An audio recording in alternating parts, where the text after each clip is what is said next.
Assalamualaikum warahmatullahi wabarakatuh. Pada video kali ini saya akan membahas dan berbagi informasi tentang cara menginput riwayat pendidikan di aplikasi Dapodik versi 2023D.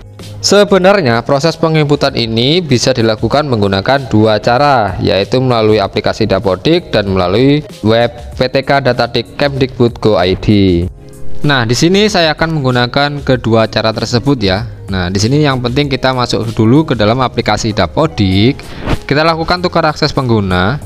Kita masuk ke akun Dapodik dari guru atau GTK yang akan kita input atau kita isi riwayat pendidikannya. Nah, kita masukkan kode registrasinya dahulu. Jika kita input menggunakan aplikasi Dapodik, maka PTK atau GTK harus bisa tukar akses pengguna. Nah, bagi guru yang tidak bisa tukar akses pengguna, sudah saya buatkan videonya sekitar 1 bulan yang lalu ya. Nanti teman-teman tinggal silakan cek saja, dan masih di aplikasi Dapodik versi 2023D. Setelah seperti ini, teman-teman langsung pilih GTK, kemudian menu guru, lalu kita klik nama gurunya, kemudian kita klik ubah di bagian atas ya. Nih, kita klik ubah. Kemudian nanti teman-teman diminta tampilan seperti ini ya. Teman-teman langsung saja klik di sini. Kita pilih riwayat pendidikan formal. Nah, untuk proses pengisian riwayat pendidikan sebaiknya teman-teman sediakan dulu di samping teman-teman itu adalah ijazah dari guru tersebut ya. Bisa fotokopi, bisa ijazah aslinya. Nah, jika teman-teman masih bingung, klik saja tanda tanya yang di sebelah kiri. Di sini juga sebagai patokan. Intinya paling penting adalah teman-teman sediakan ijazah, dokumen ijazahnya sebagai proses pengisian di riwayat pendidikan.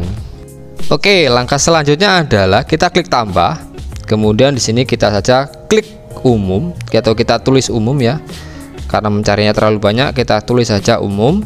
Kemudian jenjang pendidikannya kita sesuaikan, misalnya kita akan menginput jenjang SD, kita pilih dahulu jenjang SD. Kemudian gelar akademik ini kita tidak perlu isi ya, atau diisi strip itu tidak masalah. Nanti untuk gelar akademik hanya ada di setelah SMA SMK. Kemudian satuan pendidikan ini adalah nama sekolahnya.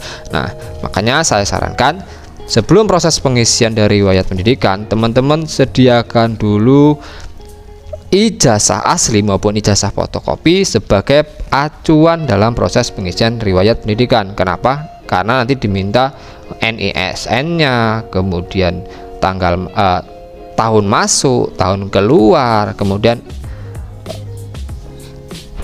dan nilai akhirnya. Oke, di sini kita input tahun masuk, kemudian tahun lulus, kemudian NISN. Ini kita bisa lihat secara pastinya itu di ijazah ya. Kita isi atau kita isi strip saja juga boleh.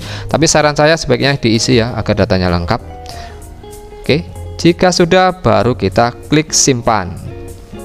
Nah, untuk proses pengisian jenjang selanjutnya, misalnya jenjang SMP sederajat, kemudian SMA SMK sederajat, sama prosesnya. Karena SD, SMP, dan SMA SMK itu masuk dalam bidang studi umum ya. Proses penginputannya sama dengan yang jenjang SD tadi. Yang penting acuannya adalah ijazah. Nah, teman-teman bisa menyimak video ini hingga proses penyimpanan atau penginputan jenjang SD, SMP, SMA SMK sederajat itu selesai ya. Nah, ini sudah masuk ke dalam jenjang SMP sederajat. Kita isi min atau garis strip. Kemudian langkah selanjutnya sama dengan proses penginputan di jenjang SD tadi ya teman-teman. Ini kita isi tahun masuknya, kemudian tahun lulus ya. Tahun masuk, tahun lulus, kemudian NISN-nya itu biasanya sama ya untuk jenjang SD hingga sekolah lanjutan atas itu jenjang NISN-nya tetap sama. Ini karena sebagai contoh saya isi strip saja, simpan. Kemudian langkah selanjutnya kita input untuk jenjang SMA sederajat atau SMK sederajat, masih umum ya. Kemudian kita pilih jenjangnya SMA. Kemudian gelar akademiknya sama, kita kosongin juga boleh, kita isi strip juga boleh. Lalu nama satuan pendidikan kita isi juga. Patokan paling penting adalah ijazah. Nah, untuk teman-teman yang nanti masih belum paham, boleh komentar di video ini, nanti saya bantu jawab, saya bantu prosesnya. Nah, di sini proses riwayat pendidikan jenjang SD, SMP sederajat, kemudian SMA, SMK sederajat sudah terisi ya teman-teman.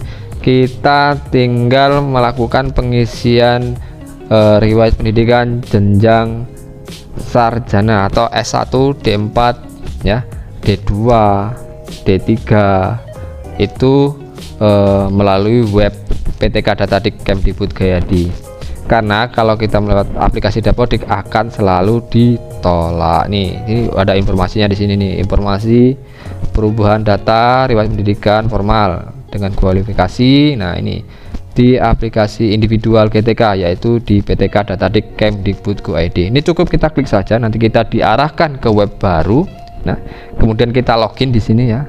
Ini menggunakan akun dari PTK tersebut.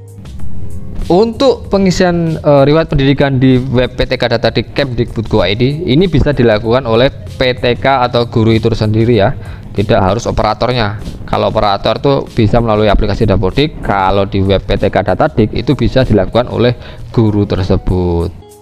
Setelah tampilan seperti ini, teman-teman klik pendidikan, kemudian teman-teman klik tanda 3 di samping sebelah kanan ya, ini dia sebelah kanan. Kita naikkan dulu ya, ini kita klik tambah riwayat. Nah, di sini kita pilih jenjangnya apa, kemudian untuk perguruan kita ketik saja di sini universitas ya, misalnya universitas veteran, kemudian lengkapi ya dalam penulisan nama perguruan tingginya, kemudian kita klik ini.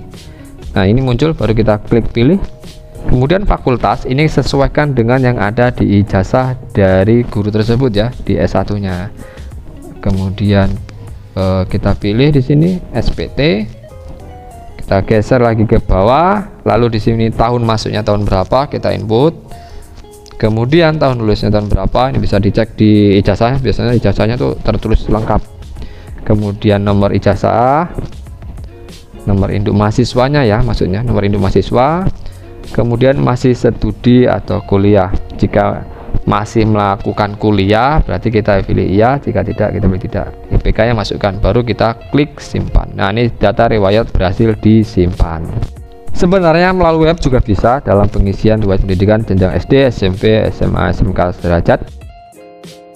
Setelah pengisian selesai di web PTK Datadik Kemdikbud.go.id, teman-teman tinggal melakukan tarik data di aplikasi Dapodiknya. Teman-teman tinggal pilih yang termudah saja, jangan mempersulit diri sendiri.